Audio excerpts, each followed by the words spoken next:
దేవుడు కాపాడుతాడు, దేవుడు బాగు చేస్తాడు. చెప్పండి, దేవుడు కాపాడుతాడు, బాగు చేస్తాడు. బాగలేనప్పుడు అడిగితే బాగు చేస్తాడు. ఆశీర్వాదం అంటే ఏమి లేదో మనకి అది కావాలని అడిగితే ఆశీర్వదిస్తాడు.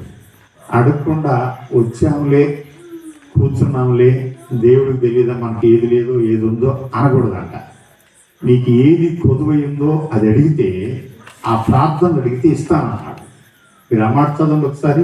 మత్తయి రాసిన సువార్త 21వ అధ్యాయం 22వ వచనంలో ఏమని రాసిందంటే, మీరు ప్రార్థన చేయనప్పుడల్లా ఏదైతే అడుగుతారో అది మీరు పొంది ఉన్నారని నమ్మిన ఎడలా అవన్నీ మీకు దొరుకును అన్నాడు. అంతేనా? చదవండి.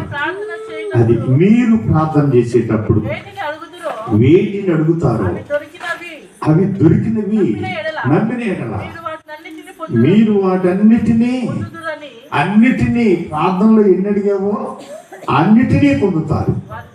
ఈ రాత్రి అన్నిటినీ పొందుతారు. ప్రార్థనలో అడగిన వాళ్ళు ఎవరంటే, ఒకసారి పాస్టర్ గారు పెట్టారు, ప్రార్థన పెడితే ఆ ప్రార్థన పెట్టక ముందు ఆ పాస్టర్ గారి దగ్గర పనివాడిని, ఉదయం ఆదివారం కదా ప్రార్థన పెట్టేది, పొద్దున్నే కోడి మోసం తీసుకోవడానికి వాళ్ళు పనివాడిని పంపించారు. పనివాడిని పంపిస్తే వచ్చేటప్పటికి ప్రార్థన టైం అయిపోయింది, ప్రార్థన మొదలు పెట్టారు అని తెస్తే తర్వాత వండుకోవాలని చూస్తున్నారు. ఆ వచ్చిన ఆయన కూర్చున్నాడు, ఇక వాక్యం ఉందా, అప్పటికి పాటలు అయిపోయినాయి అని చూస్తున్నాడు. చూస్తా కొంచెం అట్లా నిద్రపోయాడు. నిద్రపోతే అప్పుడు ఈ పాస్టర్ గారు అంటున్నాడు, వాక్యం చెబుతా. అప్పుడు అన్నాడంట, అపోస్తలుడైన పౌలు ఏం మాట్లాడాడు, ఏం చెప్పాడు అని అనగానే, మధ్యాహ్నం 3 గంటలకు రమ్మన్నాడు మోసం కోసం అన్నాయట. అనుకున్నా ఆయన అప్పుడే నిద్రపోయి లేచాడు. అదేందయ్యా అన్నాం అంటే, అవునండి మీరు నన్ను పంపించారు, నేను పోయించిన తర్వాత కూర్చుంటే నిద్ర వచ్చింది కొద్దిగా, నాకు అనగా నువ్వు అప్పుడే పౌలు గారి గురించి చెబుతున్నావు అన్నమాట. అంటే ఆయన ఏమన్నాడు, మోసం తీసుకున్నానికి పోయిందే విన్నాడు. అపోస్తలుడైన పౌలు ఏం మాట్లాడాడో వినలేదు. అపోస్తలుడైన పౌలు ఏం మాట్లాడాడంటే, ఇప్పుడు చదవండి 2వ అధ్యాయం 21వ వచనం అపోస్తలుల కార్యగ్రంథాలు మీరు చదివితే, అప్పుడు ప్రభువు నామమును బట్టి ప్రార్థించు ప్రతి వారు రక్షించబడతారని రాశారు. అంతేనా? 2:21 చదవండి. అప్పుడు ప్రభు నామమును బట్టి ప్రార్థన చేయ వారందరూ అని అన్నాడు పాస్టర్ గారు. పౌలు గారు ఏం చెప్పాడు అనగానే, అయ్యా 2 గంటలకు మాసం ఇస్తానని చెప్పాడు. అంటే నిద్ర పోతే అదే మనకి అర్థమైంది. అంటే ఎవరిని ఊహించి నేను అనలేదు, కానీ కొద్దిసేపు మనం దేవుని వాక్యం నిందా. దేవునికి స్తోత్రం, హల్లెలూయా. మాట్లాడే దేవుడవు నీవు, మాట్లాడని రాయివి చెట్టువు నీవు కాదు, మాట్లాడే దేవుడవు నీవు. యేసయ్యా యేసయ్యా యేసయ్యా యేసయ్యా, మా కుటుంబ వైద్యుడవు నీవు, మా మంచి ఔషధము నీవు, మా కుటుంబ వైద్యుడవు నీవు, మా మంచి ఔషధము నీవు. మా వ్యాధి బలహీన సమయాలలోన, మా వ్యాధి బలహీన సమయాలలోన మాతో ఉండే దేవుడు నీవు, మాతో ఉండే దేవుడు నీవు. యేసయ్యా యేసయ్యా యేసయ్యా యేసయ్యా. దేవునికి స్తోత్రం, హల్లెలూయా. మనకి అడిగిన సమయాలన్నింటిలో దేవుడు నీ పక్కనే ఉంటాడు అన్నాడు. దేవుడు నీతోటి ఉంటాడు. ఈరోజు మాట్లాడుతున్న ప్రతి మాట నీ హృదయంలో భద్రపరచుకుంటే దేవుడు మనతోటి ఉండి మనకి వెలుగును అనుగ్రహిస్తాడు. దేవునికి స్తోత్రం, హల్లెలూయా. చదువుదాం. మత్తయి రాసిన సువార్త 4వ అధ్యాయం 16వ వచన భాగాన్ని చదువుకుందాం. అక్కడేం రాసిందంటే, ప్రభువు యేసుక్రీస్తు వారు సాతాను చేత శోధించబడిన తర్వాత నజరీతును విడిచి నప్తాలి అనే ప్రాంతానికి వచ్చినట్టుగా చూస్తాం. వీలాల్సినట్టు నజరీతును విడిచి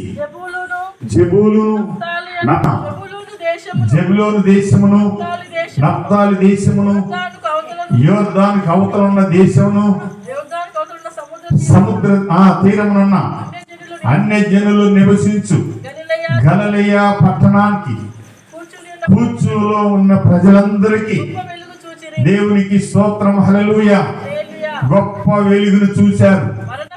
మరణ ఛాయలోను మరణ ప్రదేశంలోను కూర్చున్న వారందరూ వెలుగు ఏమైందంటండి?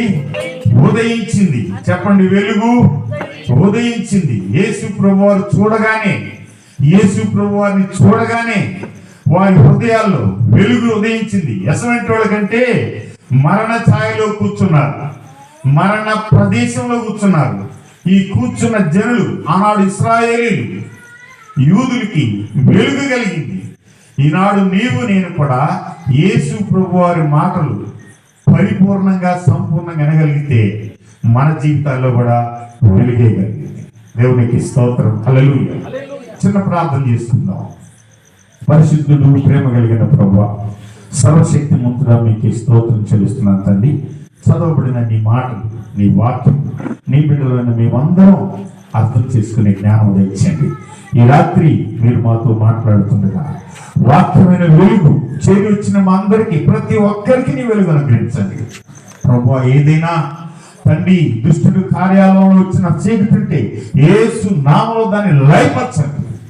అద్భుతమైన మీ ప్రభావం చేత నింపమని యేసుక్రీస్తు నామములో ప్రార్థిస్తున్నాం తండ్రి, ఆమేన్. దేవుని వాక్యం సెలవిచ్చింది ప్రియులారా, చీకటిలో కూర్చున్న, మరణ ఛాయలో కూర్చున్న ప్రజలు అటు మరణించటం లేదు, ఇటు తిరిగి లెగవటం లేదు. ఈ ప్రజలకి వెలుగు అవసరం. అనారోగ్యంగా ఉన్న వ్యక్తికి వైద్యం ఎంత అవసరమో, చీకటిలో ఉన్న వ్యక్తికి కూడా వెలుగు అంత అవసరం. ఆ అవసరతను బట్టి యేసు ప్రభువారు ఆ నప్తాలి ప్రాంతానికి వచ్చినప్పుడు ఆ ప్రాంతం ఉన్న ప్రజలు మరణ ఛాయలో కూర్చున్న వారికి ఏమి కనబడదని రాసింది? వెలుగు కనపడింది. మీరు ఒకసారి కీర్తన రాసిన గ్రంథంలో 89వ అధ్యాయం 15వ వచనం చదవండి. అక్కడ ఏం రాసిందంటే, యెహోవా ముఖ కాంతిని బట్టి, ఆ కాంతిని చూసి జనులు ఏమి కలిగి జీవించారు? అక్కడ శృంగ ధ్వనులు కలిగి నడిచారు అని రాయబడింది. అంతేనా? 15వ వచనం 89:15 చదవండి ఒకసారి. శృంగ ధ్వనులు, నెరుగు ప్రజలు, ధనులు యెహోవా నీ ముఖ కాంతిని చూసి వారు ఏం చేస్తారంటండి? నడుచుకుంటారు. దేని చూసి? దేవుని సన్నిధిలో ముఖ కాంతిని చూసి. ముఖ కాంతిని చూసి అంటే దేవుని ముఖాన్ని చూడగానే వెలుగు వచ్చింది మనిషికి. ఆ వెలుగులో నడుచుకుంటారు. నడిచిన జనులు ఏదో భయపడతా నడవరు. ఏమన్నాడు అక్కడ? శృంగ ధ్వనులు అంటే డ్యాన్స్ చేస్తారంటారు కదా, నాట్యం. అంతగా నడుస్తారు దేవుని వెలుగు చూస్తే పిల్లలు. ఇప్పుడు కూడా అక్కడ యేసు ప్రభు వారు కనబడగానే ఆ ప్రజలు దేవుని వాక్యాన్ని వింటున్నప్పుడు, చూస్తున్నప్పుడు వారందరికీ గొప్ప వెలుగు కలిగింది. అసలు ఈ వెలుగు ఎందుకు అవసరము మనుషులకి? మొట్టమొదటి అంటున్నాడు, చీకటిలో ఉన్న వాళ్ళు వెలుగునొద్దకు రారు. చెప్పండి, చీకటిలో ఉన్న వాళ్ళు వెలుగునొద్దకు రారు. తన క్రియలు దుష్క్రియలుగా కనబడకున్న నిమిత్తము వారు వెలుగునొద్దకు రారు. వెలుగునొద్దకు వచ్చారంటే యేసయ్య వెలుగు మనుషులకు అవసరం కాబట్టి, ప్రభువా నన్ను వెలిగించు అంటారంట. చెప్పండి, నన్ను వెలిగించు అంటారు. 8:12 మనం చూస్తే యోహాను రాసిన సువార్తలో నేను లోకానికి వెలుగుగా వచ్చాను అన్నాడు. అంతే. చెప్పండి, లోకానికే. మరి లోకానికి వెలుగు వస్తే అందరికి ఒకే వెలుగు ఉండాలి కదా, అందరికి ఒకే కాంతి ఉండాలి కదా, అందరికి ఒకే దీవెన ఉండాలి కదా, అందరూ ఆశీర్వదించబడాలి కదా. అయితే అందరూ రావట్లేదు అన్నారు.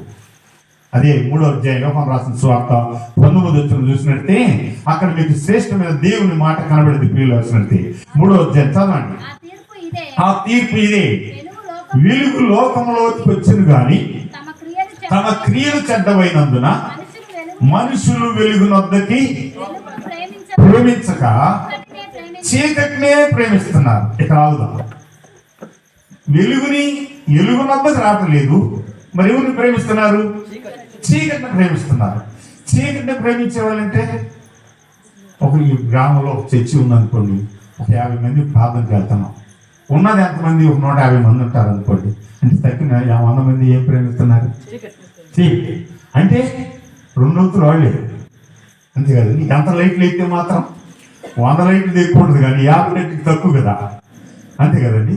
50 లైట్లు ఒక పక్క ఉండి 100 లైట్లు చీకటం ఒక పక్క ఉంది.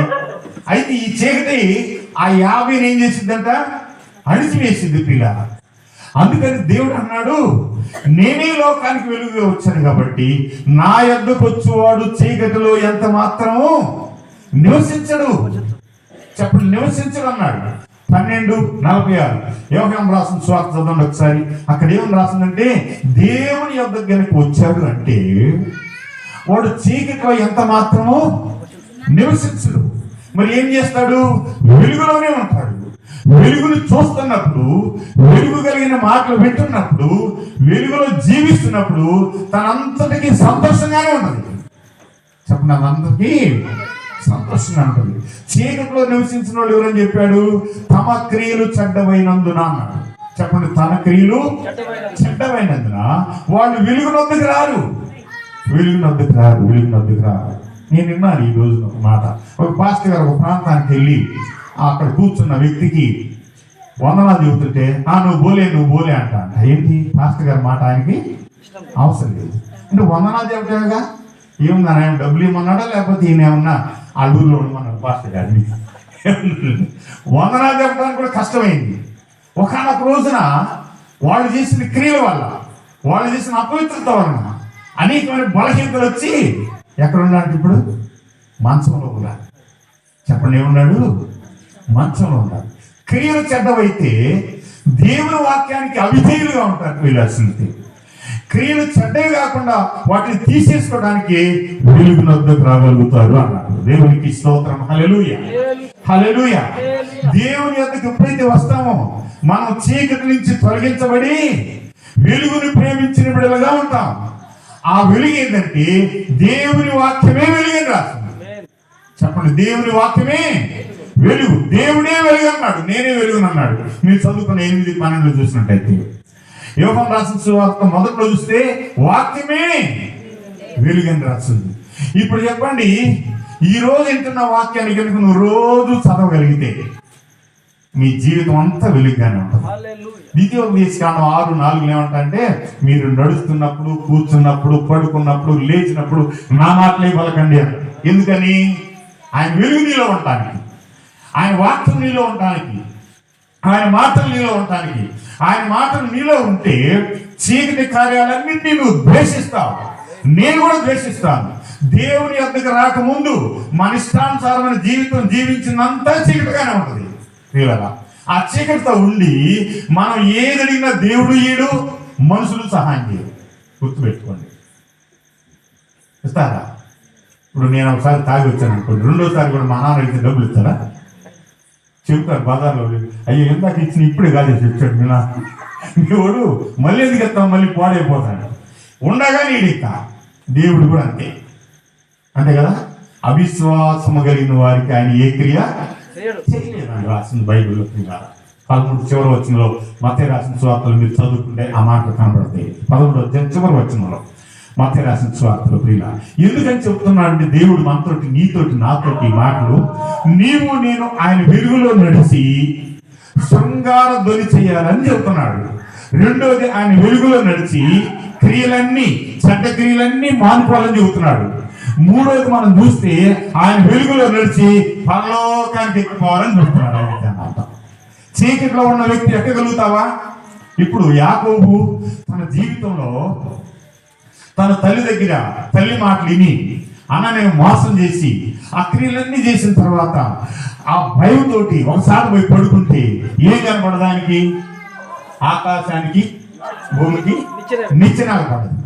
నిచ్చినాలు పడిన తర్వాత అయ్యో ఇది దేవుని మందిరమే కానీ వేరొకటి కాదని చెప్పి పశ్చాత్తాపడి ఎక్కుతున్న దూతలు వాటన్నిటిని చూసి ఈ రోజు నుంచి నేను క్రమంగా జీవించాలని చెప్పి ఎక్కడ అబద్ధం ఆడకుండా, ఒకవేళ తన ముందుకు నష్టం వచ్చినా కానీ సరే, తన ముందుకు చీకటి వచ్చినా కానీ సరే, దాని గురించి దేవుడికి తెలియజేశాడు. కానీ నన్ను ఎందుకు మోసం చేస్తున్నామని వాళ్ళ మామతో అనలేదు.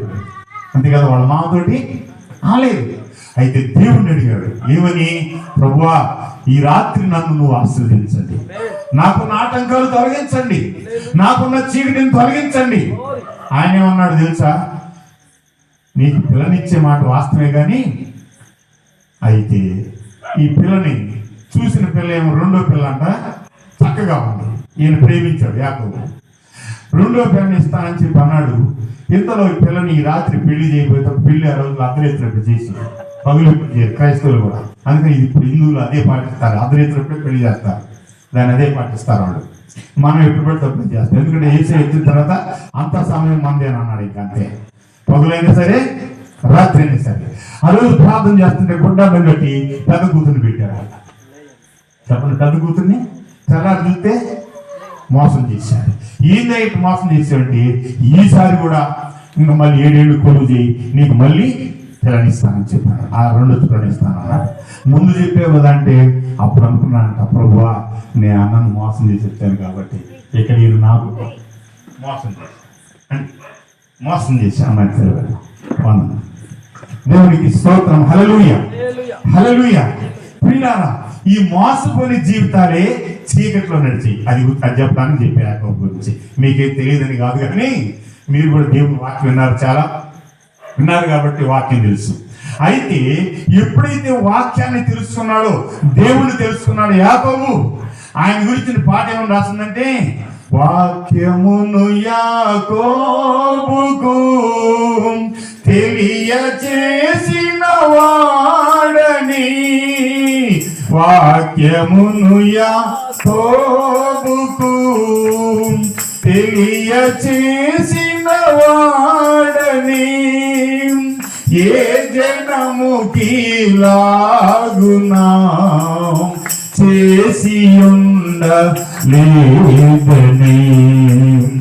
ఏ జనముకి లాగునా చేసి ఉండలేదని,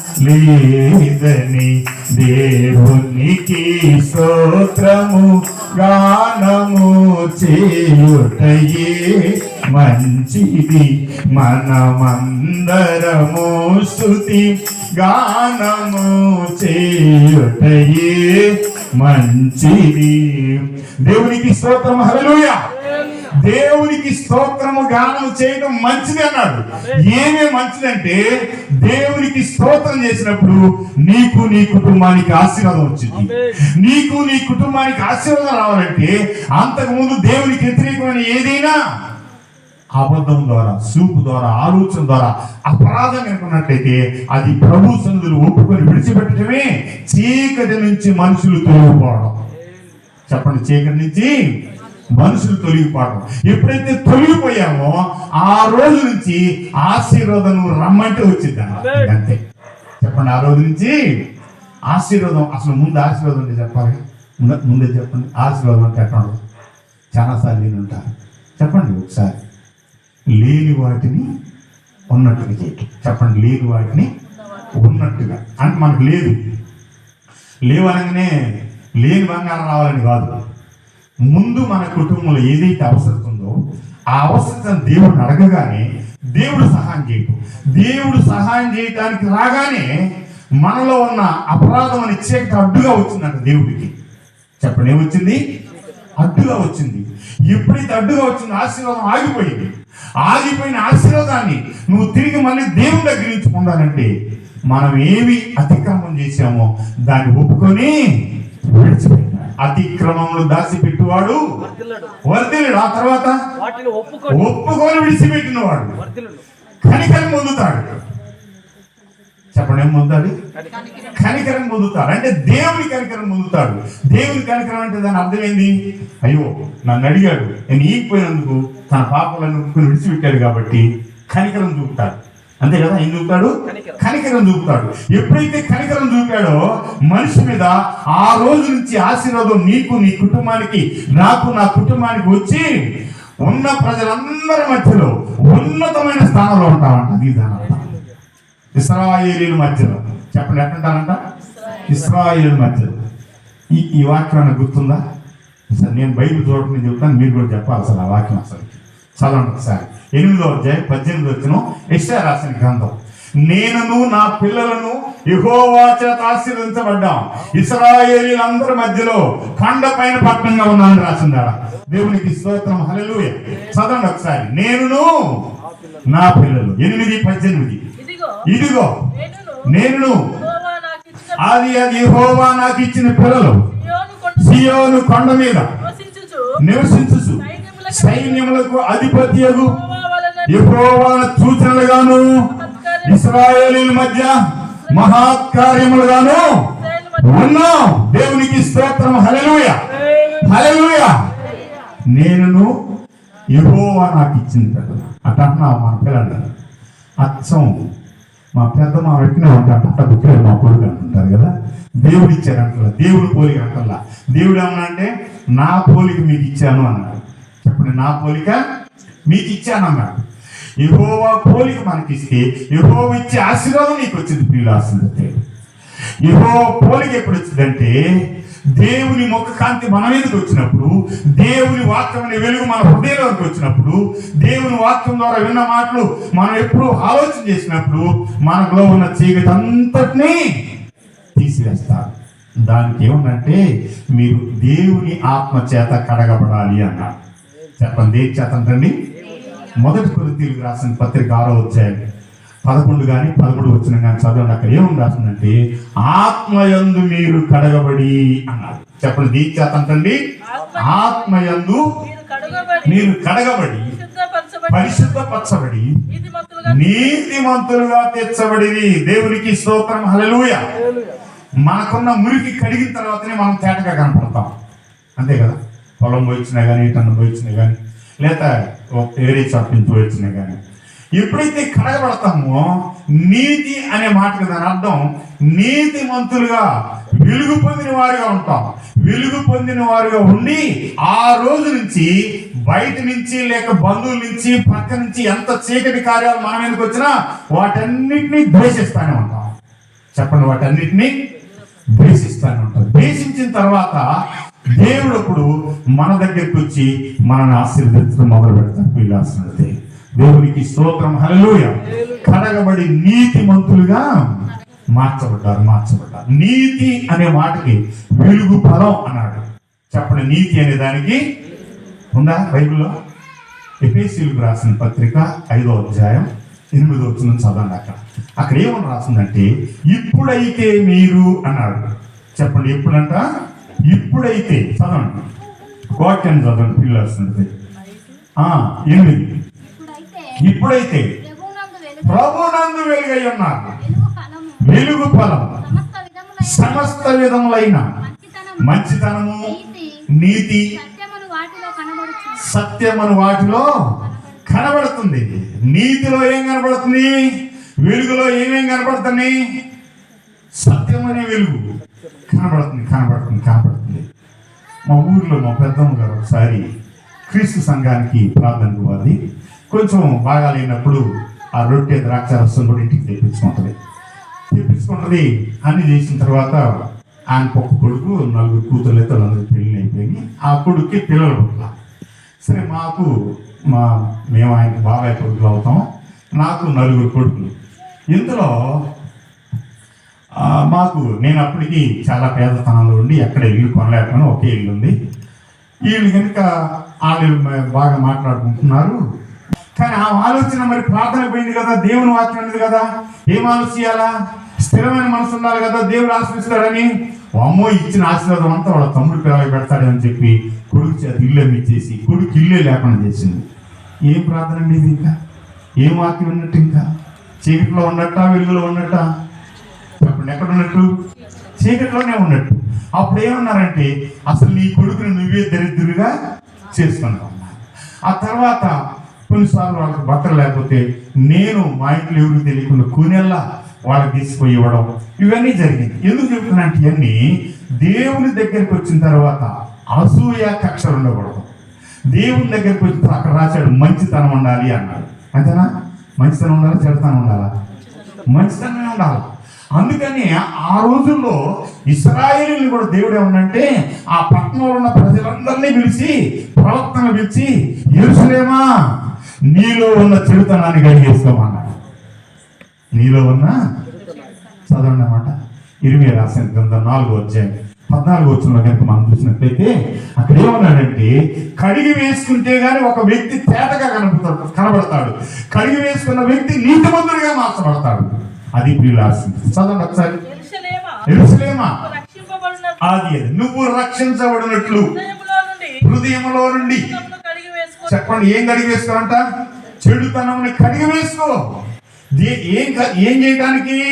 నువ్వు రక్షించబడాలి, నువ్వు రక్షించబడాలి. ఇక్కడేమో నీతిమంతులుగా మారడానికి కడిగి వేస్తున్నాడు, ఇక్కడేమో రక్షించబడడానికి కడిగి వేసుకో. ఇవన్నీ కడిగి వేసుకోకుండా మనం నీతిమంతులుగా మారనే నీతిమంతులుగా మారకపోతే వెలుగు మనకు రానే రాదు. అర్థమైందా? దేవుని వాక్యం ప్రియులాల్సింది. ఎప్పుడైతే నీతిమంతులుగా మారుతామో నీతిమంతులకు వచ్చే ఫలం మంచితనం అన్నాడు. అక్కడ 3 విషయాలు చెప్పాడు. అక్కడ మీరు చూస్తే ఎఫెసీయులకు రాసిన పత్రిక చూసినట్టు ప్రియులాల్సినట్టు. అయితే ఈ విషయాలు మనం ఉన్నామా లేదా? ఉంటే దేవుడు దీవెన మన మీదకి వచ్చింది, దేవుని ఆశీర్వాదం మన మీదకి వచ్చింది, దేవుడు చెప్పిన క్రియలు మన జీవితంలో జరుగుతాయి. ఎందుకో తెలుసా? ఎక్కడ దాకా ఎందుకు? ఇప్పుడు ఒక తల్లి ఒక బిడ్డను వదిలిపెట్టి పోయింది, పనికి పోయింది, లేదా పక్కకు పోయింది. వచ్చేటప్పటికి కొడుకు పోయి ఆ బురద గుంటలో దిగి వచ్చాడు. రాగానే గబాగా పెట్టుకోండా, బురద అయింది, కడిగిద్దా? కడగ వాళ్ళ మీద ఏదైనా తగాదాక అంటే ఇవన్నీ అని కానీ అప్పుడు ఎత్తుకుంటాం. దేవుడు కూడా అంటున్నాడు, మనల్ని ఆయన దగ్గరికి వచ్చిన తర్వాత, దేవుని దగ్గరికి వచ్చిన తర్వాత మీరందరూ దేవుని చేత, నా తండ్రి చేత ఆశీర్వదించబడిన వాళ్ళన్నాడు. ఇంకంతే, ఆశీర్వాదానికి వారసులుగా ఉంటారని చెప్పాడు. అంతేనా? ఆశీర్వాదానికి వారసులుగా ఉంటారని చెప్పాడు. ఇలాంటి ఆశీర్వాదం పొందాలంటే మొట్టమొదట నీతి ఫలం నీలో కనపడాలి అన్నాడు. నీతి ఫలం నీలో కనబడది, నాలో కనబడది అంటే వెలుగుగా కనబడతాం దేవుడికి అని చెప్పాడు. ఎప్పుడైతే వెలుగులో నేను కనబడతామో ఆ రోజు నుంచి ఆశీర్వాదం మొదలైంది మన జీవితాలు. ప్రియులారా, ఏది అడిగితే అది దేవుడు ఇస్తాడు, ఏది సహాయం చేయమంటే అది సహాయం చేస్తాడు. ఏ సహాయమైనా సరే దేవుని ద్వారా వచ్చిందని చెప్పి మొట్టమొదటి తెలుసుకోవాలి. మనం తెలుసుకున్న ప్రజలు అప్పుడు అంట దేవుని ఎదుట ఏదైతే మనకు అతిక్రమం, అపరాధం ఉందో, ప్రభువా వీటన్నిటి నుంచి మీరు సిలువలో కాచిన రక్తము చేత నన్ను కడిగి వేయి ప్రభు అని అంటారు. ఒక పాట రాసింది పిల్లలు. దేవుని దగ్గరికి వచ్చిన తర్వాత అంట దేవుని వాక్యం విని మనం ఏదైతే అపరాధం ఉందో వాటన్నిటిని తీసి ప్రభు అడిగిన తర్వాత వాటినంట ఎంత దూరం తీసేస్తానని చెప్పి పారవేస్తానన్నాడు. ఎప్పుడైతే దాన్ని పారవేశాడో దానికి మనం చూడకుంటామో ఆ రోజు నుంచి నీతి ఫలములతో నిండుకుంటాం. చెప్పండి, నీతి ఫలములతో నిండుకుంటాం. ఎప్పుడైతే నీతి ఫలంలో నిండుకుంటామో దేవుని రాజ్యానికి వారసులం అవుతాం. చెప్పండి, దేవుని రాజ్యానికి వారసులం అవుతాం. దేవుని రాజ్యం అంటే దేవుని రాజ్యంలో అందరూ కడగబడి నీతిమంతులుగా పరిశుద్ధులుగా మార్చబడిన వాళ్ళే ఉంటారు. పాపులు అందులో ఉండనే ఉండరు. తెలుసా? ఉండనే ఉండరు. నేను ఒక 10 సంవత్సరాల క్రితం దాదాపు ఉదయం నుంచి సాయంత్రం దాకా ఉదయాన్నే యవనస్తుల దగ్గరికి సండే స్కూల్కి వెళ్తాను, 11 గంటలకి చర్చిలో ప్రార్థనకి వెళ్తాను, 1 గంటకి అయిపోగానే మళ్ళీ 2 గంటలు పడుకొని తెనాలి కాలేజీలో అక్కడ 11 గంటలకి ప్రార్థన అయిపోయే సమయానికి అక్కడికి వెళ్తాను. ఆదివారం తీరిక లేకుండా దేవుని స్వార్థ చేస్తున్న సమయంలో ఒక ప్రాంతంలో పాస్టర్ గారు మందిరం కట్టించి 77 బోర్ పెట్టి ఆ తమ్మ కట్టించాడు. ఒకసారి కట్టించి అంతా చేసిన తర్వాత ఆ పాస్టర్ గారు ఆయనకి 25 ఎకరాల పొలము, గేదెలు అన్నీ బాగానే ఉన్నాయి. అక్రమమైన చూపు ఒక స్త్రీ మీద పడి ఆ మందిరంలో నుంచి వెళ్ళగొట్టబడ్డాడు. ఆ మందిరం ఆగిపోయింది. ఆగిపోతే అప్పుడు నాకు తెలిసిన ఒక పాస్టర్ గారు అయ్యా ఒక 50 మంది వస్తారు ఆ చర్చికి, ఆ చర్చి ఈ రకంగా పాడైపోయింది, మీరేమి వెళ్ళగలుగుతారంటే, అయ్యా నా చర్చి 1 గంటకి అయిపోతుంది, ఒకవేళ వెళ్ళాలి ఇంకొక పాస్టర్ గారిని కుదిరిన దాకా ఉండాలి అంటే ఆ 1 గంట తర్వాత వెళ్తానని చెప్పాను. 1 గంట తర్వాత వెళ్ళడానికి ఇష్టపడి నా మందిరం 1 గంటకి కాజేసి గబగబా మళ్ళీ 20 కిలోమీటర్లు బండి వేసుకొని వెళ్ళాలి. భోజనం